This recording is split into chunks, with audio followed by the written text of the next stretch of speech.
माँ तू सबसे प्यारी है, माँ तू जग में न्यारी है।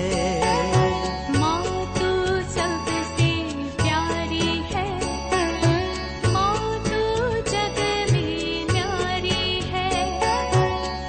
अपने आंचल में रखना, अपने आंचल में रखना। हमें वरदानों से भरना। माँ तू सबसे प्यारी है, माँ तू जग में न्यारी है। माँ तू सबसे प्यारी है, माँ तू जग में न्यारी है। पिता, पुत्र और पवित्र आत्मा के नाम पर आमीन। आप सबों को जय यीशु। इस सिनडल वर्ष में पेंटिकोस्टल कलीसिया के कुछ झूठे लोगों के द्वारा, हमें नहीं बोल सकता है क्रिस्तीय है करके, कुछ ऐसे ऐसे टिप्पणियां लोग करते हैं, क्योंकि कोई क्रिस्तीय धर्म के लोग ऐसे ऐसे टिप्पणी नहीं कर सकता है। बाइबल के विरुद्ध में, हमारे विश्वास के विरुद्ध में कई ऐसा टिप्पणियां वो कैथोलिक कलीसिया के खिलाफ टिप्पणियां करते हैं। तो इस सिनडल वर्ष में सबों को सही ज्ञान दे, इस उद्देश्य से हम लोग जो पेंटेकोस्टल कलीसिया द्वारा जो गलत शिक्षाएं दे रहा है उसका सच्चाई क्या है, उसको हम लोग सीखते आ रहे हैं। यदि वे ये सुन करके अपने वो गलतियों को सुधारना चाहते हैं तो उनके लिए एक अच्छा अवसर भी है। ये 6वां क्लास है। कुछ साल पहले मैं किसी घर में प्रार्थना के लिए गया था। मुझे वहां घर पे बुलाया था, प्रार्थना के मतलब से गया, और वहां पर एक पास्टर, उनके ही रिश्तेदार है, वहां पर था। उनसे बातचीत करते करते मैंने उनसे एक सवाल किया, आप लोगों का कलीसिया को पेंटेकोस्टल कलीसिया नाम क्यों है, क्यों पेंटेकोस्टल कलीसिया बोलते हैं? तो उन्होंने थोड़ा सा सोचने लगा। इसके बाद फिर मैं बार बार यही पूछ रहा था, कुछ और नाम भी डाल सकता था, लेकिन पेंटेकोस्ट चर्च, फलाना पेंटेकोस्टल चर्च, ऐसा ऐसा कर करके डालते हैं। ये पेंटेकोस्टल डालने का क्या लक्ष्य है, क्या मतलब है? तो लास्ट में उन्होंने कहा, कलीसिया का शुरुआत पेंटेकोस्ट से हुआ, इसलिए हम लोग कलीसिया को पेंटेकोस्टल चर्च डाला है। तो मैंने उनसे अगला सवाल किया, अच्छा बहुत अच्छी बात है, हम लोग भी यही तो सिखाते हैं। जैसे मैंने एक क्लास 2-3 दिन पहले ले चुका है उसके विषय में, ईसा मसीह के क्रूस मृत्यु के समय पर ईसा मसीह के बगल से कलीसिया की सृष्टि हुई। जैसे आदम की गहरी नींद में उनके बगल से हेवा की सृष्टि हुई, उसी प्रकार ईसा मसीह के बगल से मसीह की कलीसिया की सृष्टि की। और उसका हम लोग बोल सकते हैं उद्घाटन पेंटेकोस्ट के दिन में, जब पवित्र आत्मा आया, पेत्रुस आत्मा से भर करके वचन सुनाए, और उसी दिन 3000 लोग बपतिस्मा ग्रहण कर कलीसिया में जुड़ गया। तो इसी प्रकार कलीसिया का एक प्रकार औपचारिक उद्घाटन का दिन पेंटेकोस्ट का दिन है। तब मैंने उनसे कहा, इसका मतलब असली पेंटेकोस्टल चर्च तो इसका मतलब कैथोलिक चर्च होना चाहिए। आप जो इस पेंटेकोस्टल चर्च में हो, कब उसका शुरुआत हुआ? वो कुछ ही वर्ष हुआ है। किसी व्यक्ति ने, किसी मनुष्य ने उस चर्च का शुरुआत किया, उस चर्च का नाम पेंटेकोस्टल डाल दिया। तो मैंने उनसे डिस्कशन में ये बोला, इसका मतलब एक्चुअली पेंटेकोस्टल नाम तो डालना चाहिए था कैथोलिक चर्च का, क्योंकि आदिम ईसा मसीह ने जिस कलीसिया की स्थापना किया है उसमें 3000 लोग जो जुड़ गया, शिष्यों के 12 के गण, इसके बाद अन्य 72 लोग, इसके बाद 3000, फिर 5000, ऐसा बढ़ने लगे। एडी 100 तक केवल रोमन साम्राज्य के अंदर मुझे ऐसा पढ़ने के लिए मिला, कम से कम 100 से ज़्यादा सेंटर्स रोमन एम्पायर के अंदर बन गया था। इतना अधिक ज़्यादा क्रिस्तीय लोग धर्म में जो ईसा मसीह के बपतिस्मा ग्रहण कर कलीसिया में जुड़ रहे थे। तो ऐसे डिस्कशन के अंदर फिर से बोलने लगे, नहीं ऐसी बात नहीं, आदिम कलीसिया से अलग अलग कलीसिया था। पहले अंतियोक में, इसके बाद यरूशलेम में, इसके बाद एफेसुस, ऐसे ऐसा कर करके बोलने लगे। मैंने बोला हाँ, जैसे हम लोग आजकल पढ़ रहा है रेवलेशन का जो क्लासेस जो है, प्रकाशना ग्रंथ का, उसका अध्याय 2 और 3 के अंदर 7 कलीसियाओं को पत्र लिखते हुए ईसा मसीह ने स्वयं यूहन्ना के द्वारा पत्र लिखवाया, और उसके अंदर हम लोगों ने मननचिंतन किया। उन कलीसियाओं का अध्यक्ष या एक बिशप के रूप में शायद संत यूहन्ना खुद था।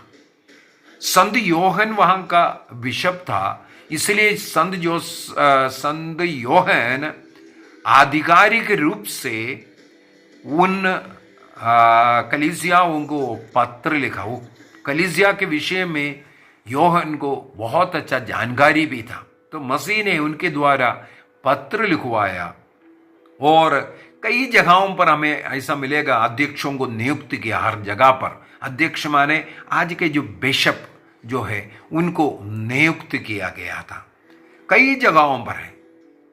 एडी 53 में हमें मालूम है भारत देश में संत थॉमस आकर के यहां पर कलीसिया शुरू हुआ। इसका मतलब पूरे दुनिया के अंदर जगह जगहों पर इस प्रकार कलीसियाओं का आरंभ हो चुका था। कौन सा कलीसिया? अपने अपने नाम का। संत थॉमस भारत देश में आकर के संत थॉमस का कलीसिया बनाया, मार्कुस जाकर के मार्कुस का कलीसिया, पौलुस जाकर के पौलुस का कलीसिया नहीं, एक ही कलीसिया। ईसा मसीह ने जिस कलीसिया का नींव डाला पेतरुस के ऊपर, पेतरुस को चट्टान बना करके, जो अधिकारी बना करके नेतृत्व, जिसके नेतृत्व में कलीसिया बनाया, उसी कलीसिया। इसलिए बाइबल के अंदर हम लोग गलातियों का पत्र दिया 1 के अंदर पढ़ सकता है, संत पौलुस स्वयं पेतरुस से मिलने के लिए यरूशलेम जाया करता था और रोम जाया करता था। इस प्रकार हमें मिलेगा एक ही कलीसिया होता था, वो मसीह का वो कलीसिया। आज झूठे प्रचारक लोग ये सब बोल करके रखता है कि पहले से ऐसे कलीसिया था। हाँ, मैं एक और क्लास डालना चाहूंगा उसके विषय में, किस किस प्रकार कलीसिया से लोग अलग हुआ, उनका ग्रुप बनाते थे, लेकिन उसका कोई नामो निशान नहीं था। कुछ समय के लिए रहता था, इसके बाद वो खत्म हो जाता था।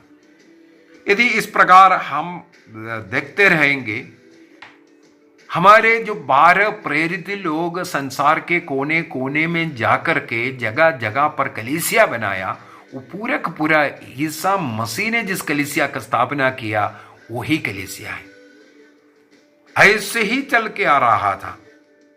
और हम लोगों ने कई क्लासों में मैं बोल चुका हूं, जो आदि काल में जब लोग क्रिश्चियंस का नंबर्स इतना बढ़ गया, जगह जगह हो गया, मेन 5 सेंडर्स बन गया करके, मेन 5 सेंटर बन गया था। कौन सा सेंटर है?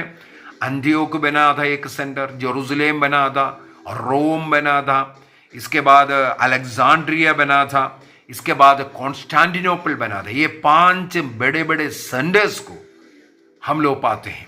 तो 5 सेंटर्स में 5 पैट्रियार्क होते थे, और उनमें से मुख्य पैट्रियार्क जो है रोम का पैट्रियार्क, रोम का बिशप, बिशप ऑफ रोम कहते थे। संत पापा का नाम बाद में आया है। बिशप ऑफ रोम आज भी संत पापा का एक टाइटल ये है, बिशप ऑफ रोम है। तो वो उस पद में था, उनके अधीन में था। और उसमें फिर आगे जाकर के फुट है, मैंने बोला एक क्लास और उसके विषय में डालना पड़ेगा, किस किस प्रकार का फुट, किस किस प्रकार के लोगों को कलीसिया से निकालना पड़ा, किस किस प्रकार का पाषंडताएं कलीसिया में आए।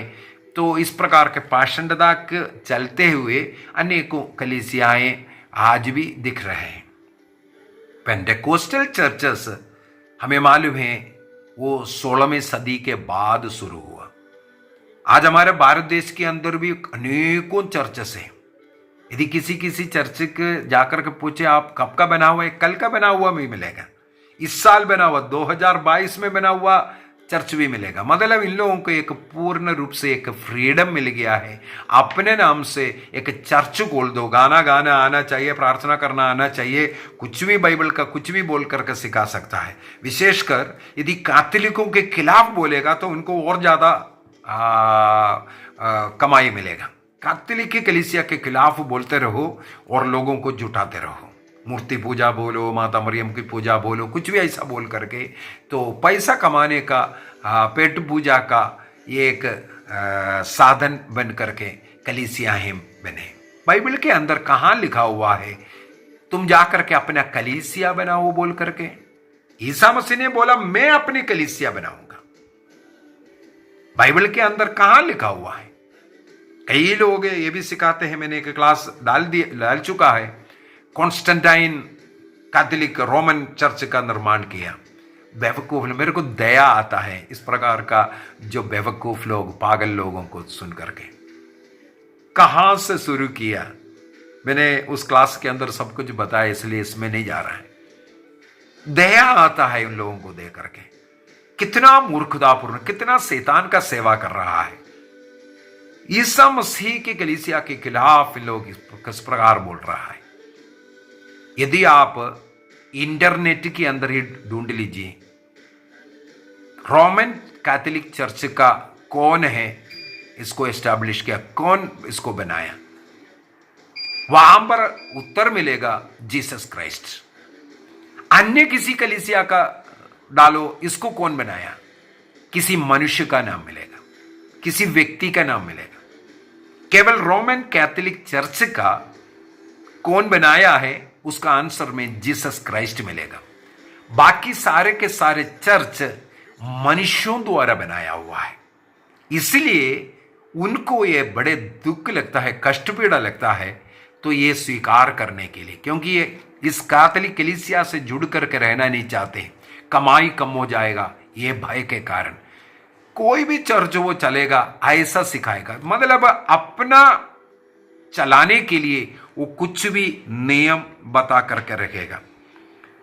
कुछ बातों को और अगर आप देखेंगे, पवित्र आत्मा जिस कलीसिया को संचालित कर रहा है, जिस कलीसिया में रहता है, उस कलीसिया का विरोध करने का मतलब है पवित्र आत्मा का विरोध करना। और जिस कलीसिया का कोने का पत्थर स्वयं ईसा मसीह है, यदि उस कलीसिया के विरुद्ध में बोलना, मसीह ने जिस कलीसिया को बनाया इसके खिलाफ, इसका मतलब मसीह के खिलाफ बगावत कर रहा है। इसलिए जो कोई इस प्रकार का बात कर रहा है सावधान होकर के करें। क्या ईश्वर ने, ईसा मसीह ने कहीं कहा तुम जाकर के अपना कलीसिया बनाओ? ईसा मसीह ने मत्ती के सुसमाचार अध्याय 28 के अंदर वाक्य 20, तुम जाकर के पिता पुत्र पवित्र आत्मा के नाम पर बपतिस्मा दो बोल करके भेजा है। लेकिन आज ऐसे पेंटेकोस्टल कलीसिया है, पिता पुत्र पवित्र आत्मा को मानता नहीं है, केवल यीशु के नाम पर बपतिस्मा देने वाला मिलेगा। यीशु के नाम पर बपतिस्मा दे रहा है, पिता पुत्र पवित्र आत्मा का नाम नहीं लेते, पवित्र तृत्व के रूप में उन्हें स्वीकार नहीं करते, ईसा मसीह को ईश्वर नहीं मानते। ईसा मसीह के ईश्वरत्व का इनकार करने वाले प्रोटेस्टेंट कलीसिया हैं। इस प्रकार कितना है, एक और क्लास में इसके लिए लेने वाला हूं, क्या क्या पाषंडताएं लोगों को सिखाया, इस प्रकार कलीसिया में फूट डालने का, जो शैतान का हरकत करने का कार्य किया है। तो यहां आज केवल यही बोलने के लिए मैंने ये क्लास लिया है। जो पेंटेकोस्टल जो कलीसियाएं ये जो बोल रहा है, हम पेंटेकोस्ट के दिन में जन्म लिया है हमारा कलीसिया, ये गलत है। उस दिन का कलीसिया केवल आज का रोमन कैथोलिक चर्च जो है उस दिन का कलीसिया है, जो शिष्यों, प्रेरितों और हम लोग बोल सकते हैं अपॉस्टोलिक जो चर्च जो है वो रोमन कैथोलिक चर्च ही है। और उसके अलावा जितना भी चर्च है, हाँ हमें मालूम है कई चर्च इससे आगे के क्लास में मैं बता कर दूंगा उसको। जैसे कॉन्स्टेंटिनोपल में जो ग्रेट सिज्म जो चला था, डिवीजन जो चला था, उस समय का जो है ईस्टर्न एंड वेस्टर्न चर्चेस दो हो गया था। ऐसे ऐसे कर करके वो कलीसिया द्वारा स्वीकृत जो अधिकारी लोग थे, लेकिन एक दूसरे के ऊपर दोषारोपण करते हुए अलग हो रहा है, उसका भी सब कारण बताएंगे अगला क्लास के अंदर। तो कुछ ऐसा कलीसिया है जो अपॉस्टोलिक चर्च हम बोल सकते हैं, लेकिन ये पेंटेकोस्टल चर्च अपॉस्टोलिक चर्च नहीं हो सकता, क्योंकि वो किसी व्यक्ति के द्वारा, अपना व्यक्ति इच्छा के द्वारा, व्यक्ति का लाभ के लिए उसको बनाया है। मसीह के कलीसिया का विरुद्ध करते हुए दोषी ही हो रहा है, अच्छा या नहीं हो रहा है। आगे अगला क्लास के अंदर मैं बता कर दूंगा ये जिस कैथोलिक कलीसिया जो रोमन कलीसिया के अंदर कितनी बार फूट आए हैं, जो लोग पाषंडताएं सिखाया, कौन से पाषंडताएं आए, उसके कारण कौन सा जो सिनड हुआ था, काउंसिलें हुआ था, ये सब हम अगले एक क्लास के अंदर मनन चिंतन करते हैं। पिता, पुत्र और पवित्र आत्मा के नाम पर आमीन। आप सबों को जय यीशु।